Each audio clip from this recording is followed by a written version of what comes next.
this part of the chapter, we are now going to cover the third element of the directing function, that is leadership. Leadership का क्या मतलब होता है? What is the meaning of leadership?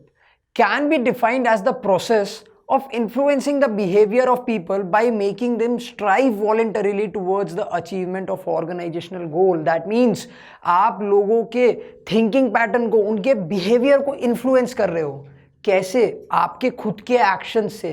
क्यों कर रहे हो? So that organisational goal achieve हो. मैंने आप लोगों को पहले ही बताया, हम जो भी काम करते हैं, planning, organising, staffing, directing, controlling, communication, motivation, supervision, everything we do it to achieve the organisational goal. तो लीडरशिप क्या हुआ? The process of influencing the behaviour of people. ऐसे काम करना जिससे लोगों का बिहेवियर इन्फ्लुएंस हो.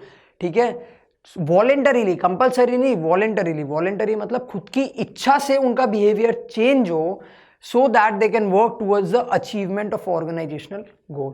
ठीक है, let's say MS Dhoni, right? MS Dhoni को हम बोलते हैं कि he was a leader. क्यों बोलते हैं हम MS धोनी को कि he is a cool leader? Because MS Dhoni ने अपने बिहेवियर से लोगों के बिहेवियर को इन्फ्लुएंस किया है. कैसे किया है? उसने सिखाया कि आप काम कैसे रहते हो, कैसे आप खुद अचीवमेंट का क्रेडिट नहीं लेके अपनी टीम को देते हो.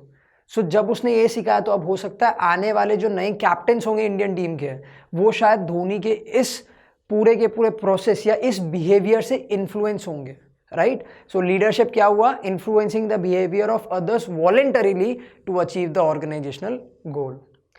क्या फीचर्स होते हैं एक लीडर के या एक लीडरशिप के? What are the features? First, indicates the ability of a person to influence others. ठीक है, लीडरशिप हमें बताता है कोई भी एक पर्सन की एबिलिटी टू इन्फ्लुएंस अदर्स. जैसे हमारे केस में मैं आपको बताता हूँ, विमला मैम का बिहेवियर हमको सिखाता है कि कैसे हम्बल रहना. राइट? तो उनको मैं एक लीडर बोलूँगा. क्यों? क्योंकि उनकी एबिलिटी है मेरा बिहेवियर इन्फ्लुएंस करने की. मैं उनको देखता हूँ तो मैं कहीं ना कहीं इन्फ्लुएंस हो जाता हूँ. राइट? मैं प्रिया मैम को देखता हूं तो मैं शायद हार्ड वर्किंगली इन्फ्लुएंस होता हूं, मैं उनके हार्ड वर्क से इन्फ्लुएंस हो जाता हूं. तो we all are leaders in some or the other ways. Next is tries to bring change in the behaviour of people. Leader का क्या काम है? Influencing the behaviour of people. So leadership का एक फीचर क्या हो गया? The leadership tries to bring change in the behaviour of people in a positive way. ये याद रखना, not in a negative way, in a positive way. Next is indicates interpersonal relationship between a leader and follower या फिर leaders and followers. तो leadership क्या होता है? Basically it is the interpersonal relationship. ठीक है, इंटरपर्सनल रिलेशनशिप किसका? Leaders और फॉलोवर्स का.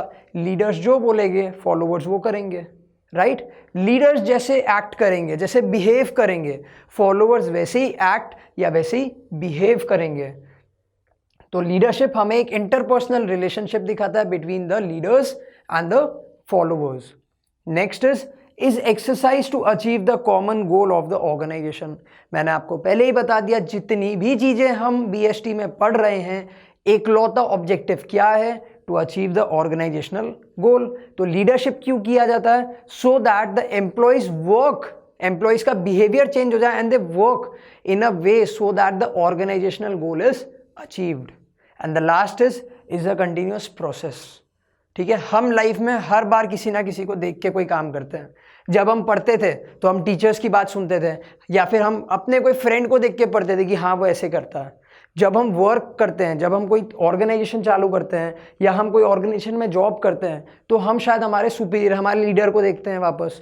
तो leadership that means the process of getting influenced or influencing others is a continuous process. Because हमेशा याद रखना, आपको किसी और की लाइफ शायद ज़्यादा अच्छी लगती है, वहीं पे कोई एक्स पर्सन ऐसा होगा जिसको आपकी लाइफ उसकी लाइफ से ज़्यादा अच्छी लगती है. तो you always get influenced and you always influence others. So leadership is a continuous process.